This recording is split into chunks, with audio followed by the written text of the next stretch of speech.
male infertility. Fertility Docs uncensored insight on all things top-rated doctors around America to conceive or just plan. We're here to guide you every. Hello, everyone. This is Texas Fertility Center with another Uncensored. I'm co-host Dr. Abby Eblen. Hey, everybody. From Fertility Center of Las Vegas.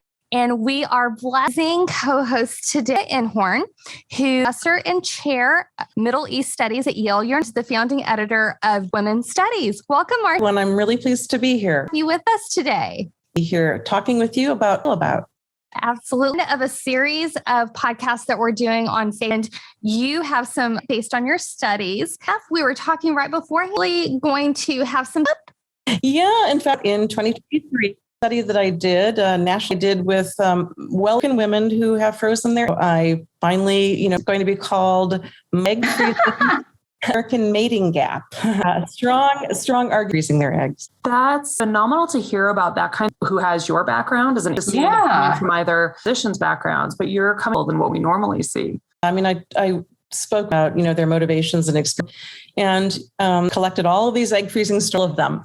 So on that as being something I write about. I find that so background being so different than a subject that we talk a lot about. Yeah, there is a whole sociology devoted to assisted reproduction, a huge in separate spheres, which is really wrapped enough with our physician working on infertility and is literally for almost starting in the Middle East. I'm a Middle Eastern infertility, so that's me. But eventually, and my colleague at the Fertility Center said, there is a new assistant in the pike. It is oocyte, and we should do a study. We did, and actually, Trizio was and then we invited to do a smaller Jewish women in Israel. And so there's a sort of how religion affects women. That's going to be So it's mostly American women. 100 completed at least one cycle egg freezing. Since the book hadn't come out, but a bit of like something you found out to you. Yeah, which I didn't necessarily is that. Women, the majority, the vast majority of sort of career ability on hold so that be a successful career media. But the reality coming to egg freezing lives usually in their mid to late. What I'm calling the highly educated women are in million oversupply, if you will, eligible men who, and so you've got this whole who would really like, and parents, or if they have of women who are doing egg freezing, end up calling relationship trauma, relationships that fall apart. They come in and I just got divorced. Yes. Now I'm going to, it's like. Yeah. And so what are you going to children and be pregnant and not egg freezing is and so this book is really to recap reality of women's life partnership problem. American educated women, those women in their reproductive years do not have an equally educated partner with them and become it's a mating gap and solutions. But in a way, it's not the story that's been out. People are freezing their eggs. Tell I hope it does. It's a huge study and NYU Press in the early. It's going to be fascinating. I can't wait to hear about it. It's a Southern thing. I don't know if, you're absolutely right. These career women, they don't want to have, when we started seeing egg kind of where we started, it wasn't something that was vacation happened and then egg thing. And I have so many apologize to me. They're like, baby, but I'm 38. They feel guilty for doing. I remember back time ago when we were really close to be sent to Afghanistan or Iraq, they got all these anthrax. Their fertility was going to be impaired of guys that were coming to freeze. I'm sorry. No, and there's nothing wrong with that. I think that's great. It's funny how the gender difference is in gametes, What about the sort of fertility shame, feeling of like, I am seeing wrong, I'm all alone, and that's those feelings like, whole thing. When in fact, like thousands of other women are in this, and it's not the perfect necessarily mean you're going to end up with a baby that's invasive. There's all still it is infertility for some women. The only way that women will have a chance to use it if you can, normalize it. I think the reviewers like, women, college students out there, families, men thinking about what they're doing, need men to be good reproductive partners. Very much so. Questions today? Yes, today has been through the roof lately. I recently started a fraternity for 31 and my husband is 30 years with no positive outcomes. My AMH's points just came back with no, to say the least, but we are happy, most likely going to make a trip and are looking into next steps to sperm donor. But I wanted y'all's opinion, waste of money with my AMH is so low. IVF for our first step taking, and we are also open to embryo, take this one step at a time. I think they're going to be just maybe traumatic getting there. And the reason I say that is they have already thumb game for them, which is what their price. And ideally they, with her genetic material owner for him, because it sounds like that's what it will take. But it's do whatever it's going to take. And now really the question is, how do you want to get the answer here? And because for people, it's cheaper, it's easier. There are going to be some people where that work and they have to move on to IVF, for whom they've got an AMH of 0.2 doing embryo donation. Particularly because you're so young, you're going to get a genetically, I would say if you really want multiple to go straight to IVF with this first child will not help you. That would be something that I would consider. I think you're going to be okay. It has been anxiety provoking up of 2 prior really, and you have some to address the problem and for it. And yeah, I think to get there, but I think you're all I would agree with that. Didn't they say they were headed to the urologist? Yeah, they haven't been to the urologist. I would say about that is, there's non-obstructive, which means blockage, kind of almost like a guy, your husband hasn't had a vasectomy, but there's a way for the urologist. And ultimately, the other possibility, stressed out, just like in women having periods, when men producing sperm because of pain that speak to their testes stop being produced. And so don't jump off the cliff yet. Still lots of possibility, potentially work out with both of you. Turns out he makes sperm, and if he may be able to go on some hormones. He may be okay. And I've done even with low AMHs, that you didn't have a low AMH, women that are able to get because they have age on their side. And I think I might carry. I'm not sure how, but I think it will. I think you do have some sperm, but the fact that you're already mentioned that your psychological place, which is a good thing. It is so much easier pregnant who is somebody who's not in that right space. I can say, I tell them, we're going to get here, but I need you to be as I am, gather some more information, be a journey, hold on to, there's going to be some ups and downs. In the end, there's all right. Very going to kind of move on to, and what she said is a little bit of information around and how you ended what you do study. Well, I am an studying human living people on reproduction, gender and reproduction. We usually have a regional part of the world where we really applies regionally. And I am beginning to work Arabic and medical anthropologists looking at healthy, important one that hadn't been studied at all, to people's lives to get pregnant. And, IVF, 1978, 1980s, and all 80, the first fatwa was issued, very old and ancient religious saying, there's this new technology in the world, and decide whether Muslim couples should. It was a very progressive saying that, so birth of IVF, Islamic owned the production as a way to bring of infertility there at the beginning, if you will, IVF and I ended up staying and doing studies first of IVF when it was actually which is where I was doing my research, came to the region, intracytoplasmic, a male infertility problem in the Muslim world, to study and then I went to the Arab Gulf of Muslim couples trying to come to sort of a hub reproduction.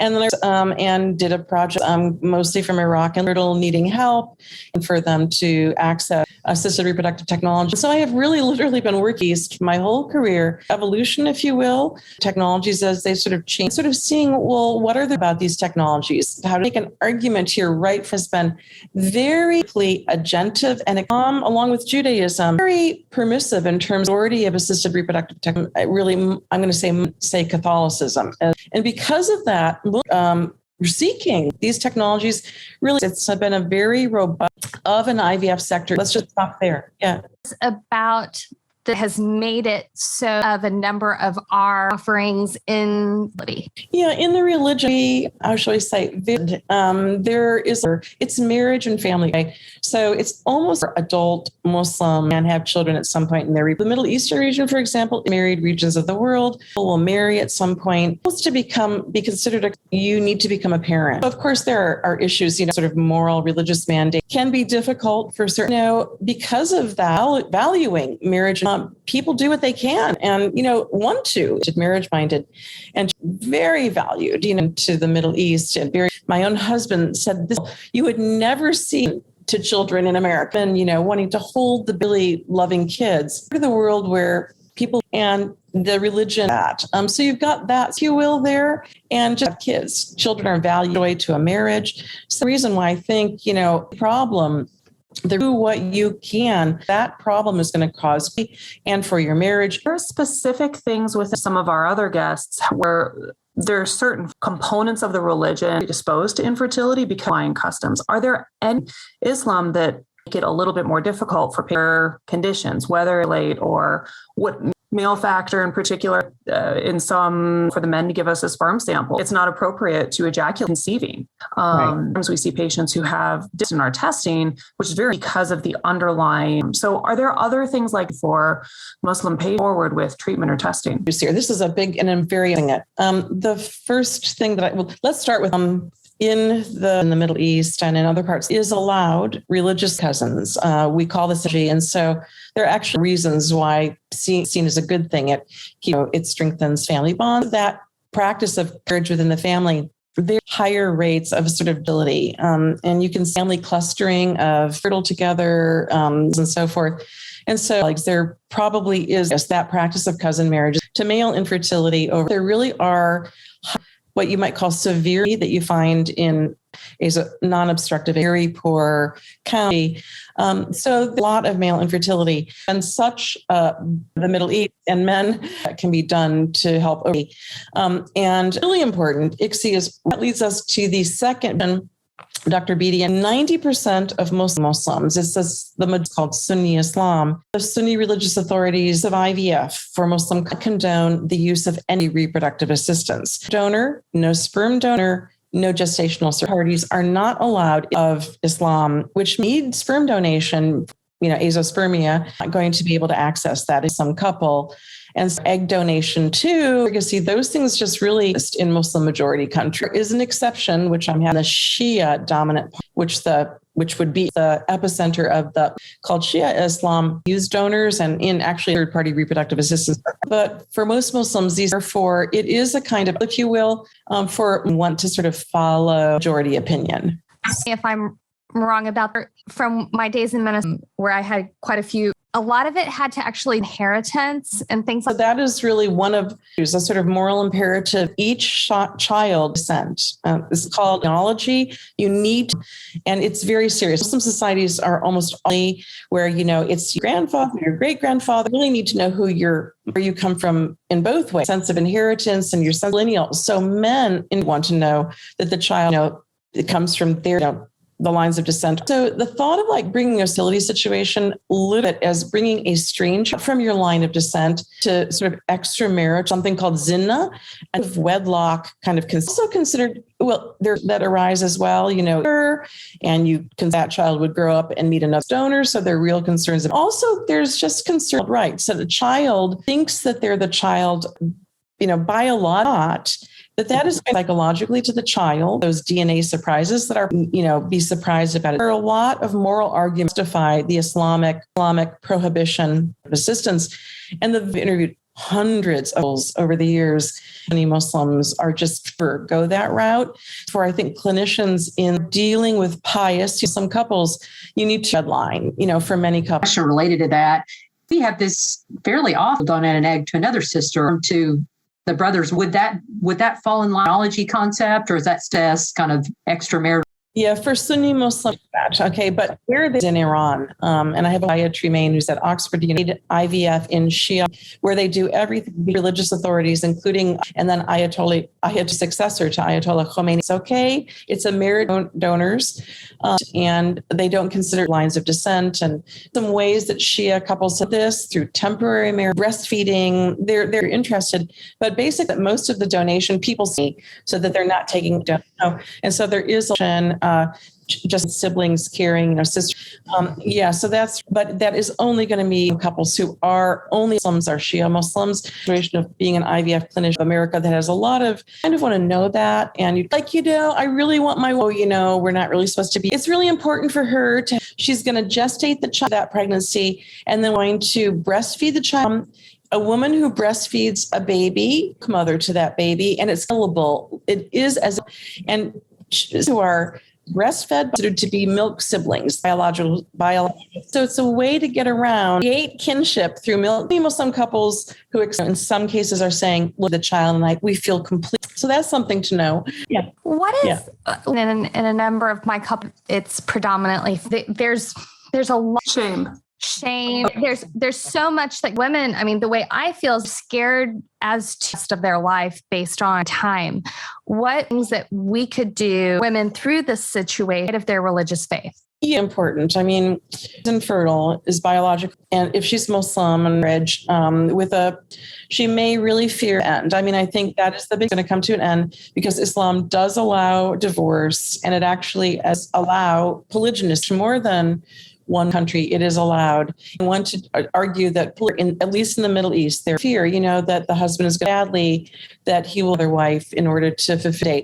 And so that's sort of that the marriage is going to fall apart for really decades, is that so many issues where the woman is so rock solid at it as a combined as she try to have a baby. There's such a robust, the Middle East has one of the most robust IVF sectors because Muslim couple, they're encouraged to suffering and is God's gift, and they created these technologies, do God's handiwork, overcome their infertility, to seek solutions and just automatically divorce and try something. And so that's the means to access their best to use the tech, other sort of, ending a marriage. So many infertility, their best effort to productive technologies and so I think that's the Muslim men can be wives. I mean, I found among very poor couples infertile, and the interviews with a woman, 90% of husbands would divorce me, and I got the 1% who stays with me because he's precious and having children. And then I'd go, wow, that's a wonderful husband. And then I would do with another woman who'd say, I have so it's like, well, husbands in Egypt.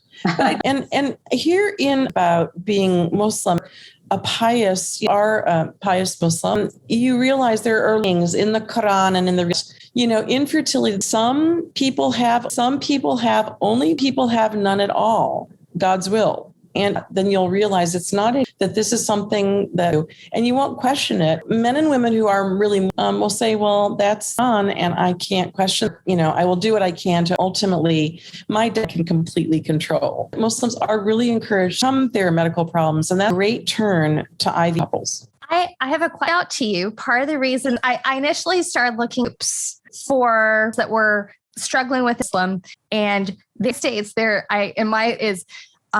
that type of thing, or some insight as to the notion of, I'm going to say, a very kind of thing, the notions that we Americans are lives and that we go to place stories and get, so that you have to sort of be comfortable with that and telling at least, I mean, in the Middle East, no one's like, it brings some private matters to, why would you do that? And you don't really want to. Infertile couples often don't even share them with their closest family member. Might say like the only mother, because mothers are, and so going through, so friends, I'm going to say the notion of just talking, very difficult and very painful. In America, I did mostly refugee community, Michigan, where a lot of, and women that I was talking, very dire circumstances. They had their past, and I'm not the only guy, fertility guy. I ended up talking to a guy. He's, got the same formal group of men talking to each other. Go to the doctor, go to treatment. You shouldn't be just, but the notion of a support group developing for Muslims, I've never seen it. And I think iterations, and Dr. Bedient, you brought up an issue that I didn't, for Muslim men in the world, they're going to need to semen sample. And that is for a lot of Muslim men. It is considered something that you shouldn't do. Extramarital, is not of reproduction, debating to, get is outside of the sort of real sexual intercourse within anything that is not marital sex or out of wedlock. It's one of those things that is, haram or not really. And so some men have a lot of calculating, and also many men who felt very terrible masturbators, infertile because they used their good sperm, reproductive organs. And I used to counseling with men like, no, that's true, so men about masturbation. Interested, since you sort of have American Muslims, I just wonder, kind of in a role, is it true of all Muslims? Be, very private. You see a difference between American live in Iran or first generation, second generation. Just say that Muslims, the problems that we end up saying Islam and Muslims is a very interesting branches, and you really need to know, the couple that they Sunni, are they Shia? Do they care? Are America? There are lots of Muslims as much as they might. That's true. Christians. Same with Jews. You need to know where they're at. Matter, and I think that's really important. The fact that some of you said that you got Islam with your Muslim right there. If it's not really so, maybe you shouldn't be worried about. Kind of need to understand some of the issues that Muslims, really do have some concerns. If they don't agree with and concerned about third-party reproductive assistance, talk about that, right? Yeah. So is it appropriate? Are you Sunni or are you Shia? I would ask, how do you feel? Yeah. The one thing I'm going to couples that I met in America were refugee community of Iraqis and Lebanese. The other thing that really don't do what we would call West is also considered a child that is not biological, and to treat it as if give it your name to raise the child the way that we do it. And it is considered to be not relating the child's for all the same reasons reproductive assistance is not completely allowable. The same thing holds. So people in the Muslim world can do just like sponsorship at fosterage. You can take a child, but it must know parents, it must know biological parents, and you're technically not allowed to give it your inheritance. This view of taking America, when I talked to some couples who were they knew about adoption. They realized in the U.S. to it. Men and parents, we want to have children. If that's the way we have doing it, how do you do it? It's about how would you begin? So I think different country and societal norms. In anthropology, we have this wonderful, our Harvard colleagues, Arthur Klein, moral world. What, right? You have a local moral world that you bring in a place over time. And so you sort of see that practices where adoption is an acceptable way to become parents. Now, this out as well, in addition to the egg freezing book that's coming as well. I have written one, of most relevant. It's called America's Vulnerability and Health, Reproductive Health among the. And it is. I have a local moral world trying to negotiate. They would do it in America. Refugees, they often don't have economically to afford a lot about what can we do in America? She's more accessible to people. And deals with sort of the Muslim local. How do you go about and ICSI in America, donation and egg donation. We'll get some links to your book's webpage so that those as well. I next. Yeah. Very wish list of books. I'm okay. So I will tell you, contact me randomly, talking questions. I'm happy to talk a lot about this topic, presentations on this topic a lot. I'm always happy to help. Talking to us. This has been fascinating for another couple hours. Stories. I want to know more. Yeah, thank you for asking me. I really appreciate somebody out there in the world. Absolutely. Sure. To our audience, thank you. Tune in next week for more. And leave us a review on iTunes. We're also on Instagram and Facebook, so like or follow and say hello. DocsUncensored.com about infertility. All questions anonymously in our Ask the Doc back. We love episode idea thinking. As always, this minute is not a substitute for men. All right, we'll talk with you soon. Bye. Thanks.